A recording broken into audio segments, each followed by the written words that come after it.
السلام عليكم، ازيكم يا حبايبي؟ عاملين ايه؟ يا رب تكونوا بخير.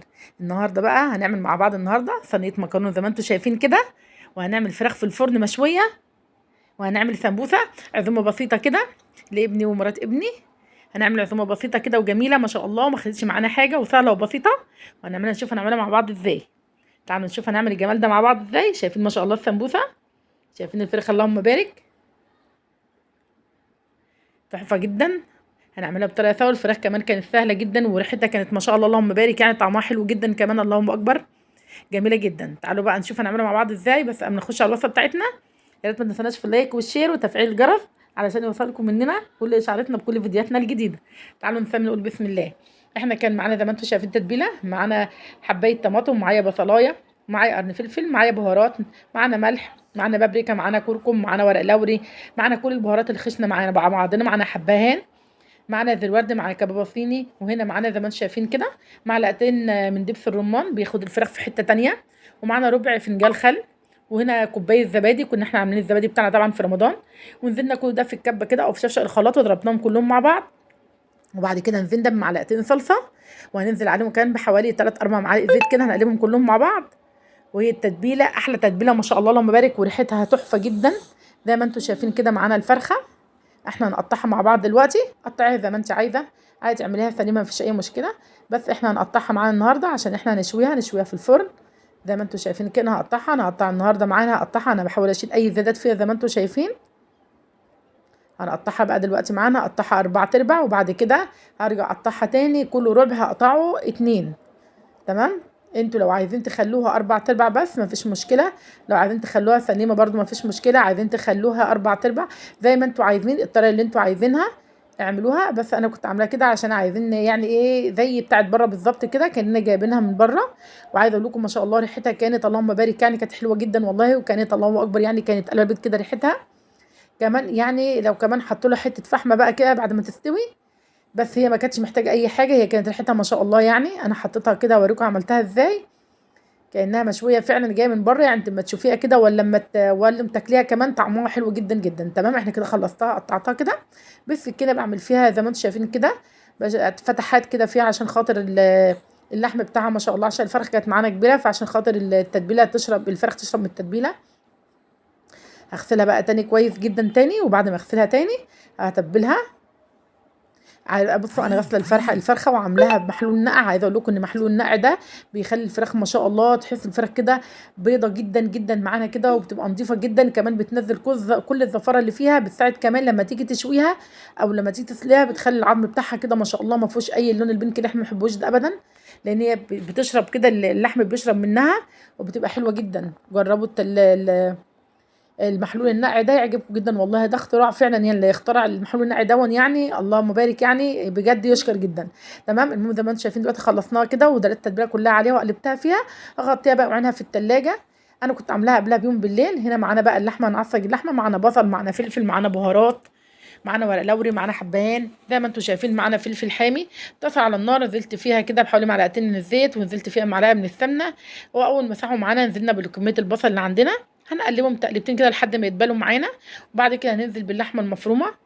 تعرفين التعصيج ما بتاخدش اي حاجه، يعني سهله وبسيطه. بس هننزل باللحمه زي ما انتم شايفين كده، هنقلبها مع بعض. اول ما يندمجوا مع بعض كده ويشربوا من بعض، والاقي لون اللحمه غير معانا كده، يعني معناها ان هي استوت خلاص، اروح نازلين بالبهارات بتاعتنا. وهنزل كمان بالفلفل بتاعنا، احنا عاملينه النهارده الفلفل بتاعنا سبايسي حامي، انتوا عارفين ان احنا اكلنا كله بنحبه حراق يعني. تمام. نزلنا بالبهارات. وبعد كده هنزل بقى دلوقتي اول ما الاقي اللون خالص كده، يعني خلاص بقى اللون اللي هو استوى خالص زي ما انتم شايفين هو الشكل ده كده بالظبط، ونروح نازلين على طول بالفلفل بتاعنا.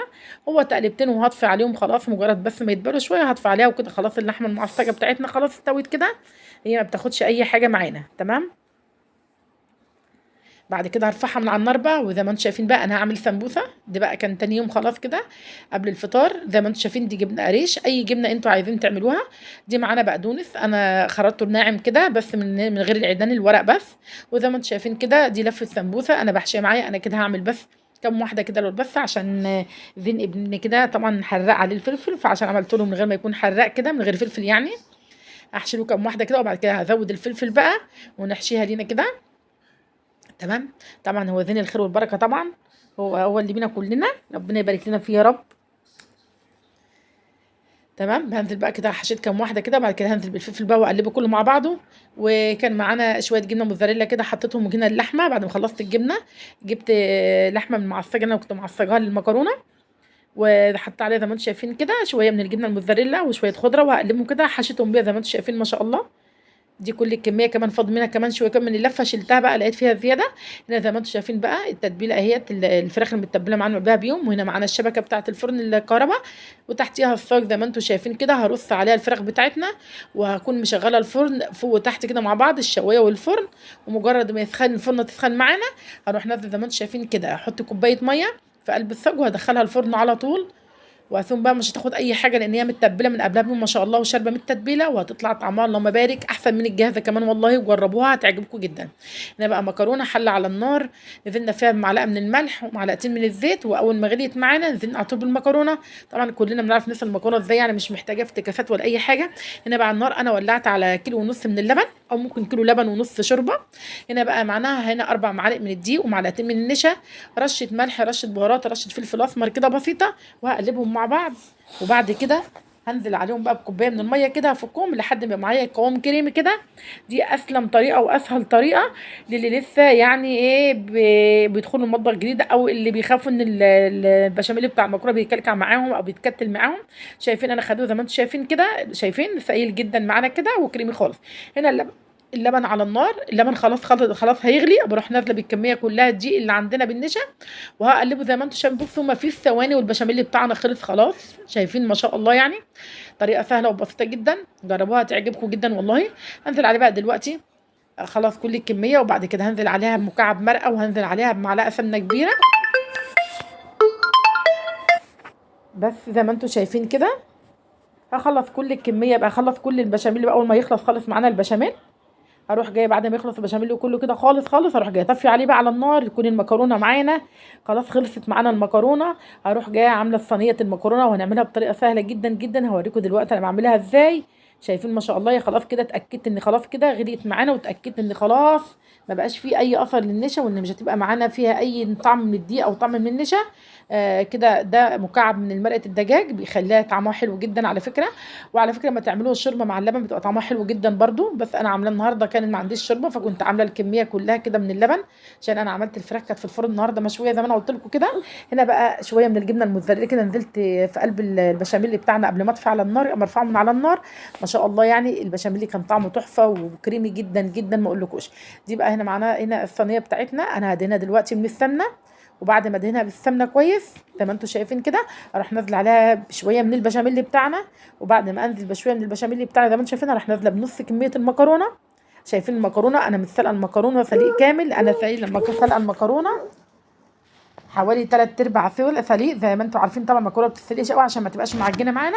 هنزل عليها بشويه من البشاميل كده، انا ما بحبش اقلب المكرونه في قلب البشاميل عشان انا ما بحبهاش، يعني انا بحب الخلطه تبقى مش بنحبها كده متكتله كده. تمام، انا عامله البشاميل بتاعنا خفيف شويه، بس انا بنحبها كده.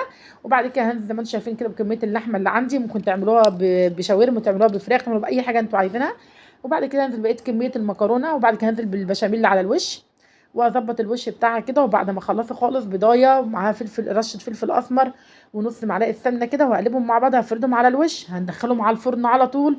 وبعد ما تبتدي تاخد لون كده هنروح مدينها، هنطلعها نديها رشه الجبنه الموتزاريلا، وندخلها بس للسخونيه كده. خلاص الصينيه استوت اصلا معانا دي زي ما انتم شايفين كده.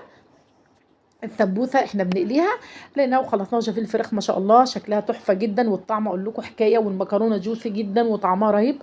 طبعا انا مش عارفه اقطع لكم عشان احنا لسه المغرب ما كانش اذن، بس زي ما انتم شايفين الاكل شكله يفتح النفس ما شاء الله. شايفين اللهم بارك، الفراخ تحفه جدا قسما بالله، احسن من اللي بره، كاننا جايبينها من بره، واحسن كمان من اي مكان. شايفين السموسه تحفه، الاكل كان اللهم بارك النهارده تحفه جدا والله بجد. جربوه هيعجبكم جدا والله. ودي كانت عزومه ابني ومرات ابني النهارده. لو عجبتكم وصفتنا النهارده ما تنسوناش في اللايك الشير وتفعيل الجرس عشان يوصلكم مننا كل جديد. والسلام عليكم ورحمه الله وبركاته.